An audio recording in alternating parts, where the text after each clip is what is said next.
Kaleshwaram project కట్టి నీళ్లు మీదికి ఎత్తిపోసుట్లా కిందున్న మేడిగడ్డ కాడ నుంచి మొదలు పెడితే ధర్మపురి లక్ష్మీ నరసింహస్వామి గుడి దాకా గోదావరిలో నీళ్లు ఎప్పటికీ నిలువుంటున్నాయి.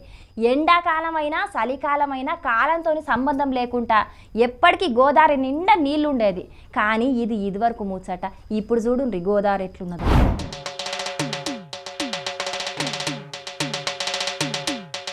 తెలంగాణలో చాలా మంది భక్తులు మంచి జరిగినా చెడు జరిగినా గంగా తానం మాత్రం ఖచ్చితంగా చేస్తారు. పండుగలు పబ్బాలున్నప్పుడు బగ్గమంది భక్తులు గంగా తానానికి పోతుంటారు. ఇక ఉత్తర తెలంగాణ ప్రజలు గోదావరిలో తానం చేస్తే దక్షిణ తెలంగాణ ప్రజలు కృష్ణానదిలో పుణ్యస్నానాలు చేస్తారు. ఇదివరకు వర్షాకాలంలో మాత్రమే గోదావరి నిండుగా పోయేది. ఎండాకాలం దగ్గరకు వచ్చిందంటే మాత్రం ఎండిపోయి ఉష్కేదే లేదు. కాకుంటే కాళేశ్వరం ప్రాజెక్టు పూర్తయిన కాడ నుంచి కాలంతోని సంబంధం లేకుండా ఎప్పటికీ గోదావరి నిండా నీళ్లే ఉంటున్నాయి. ఎప్పటికప్పుడు బ్యారేజీల నుంచి నీళ్లు ఎత్తిపోస్తున్నారు కాబట్టి నీళ్లకు కరువు లేకుండా అయింది. కానీ ఈ ఏడు కథ మారింది. సాగునీళ్ళకు కాదు, కనీసం తానాలు చేయనీకి కూడా గోదాట్లే నీళ్లు లేకుండా అయినాయి.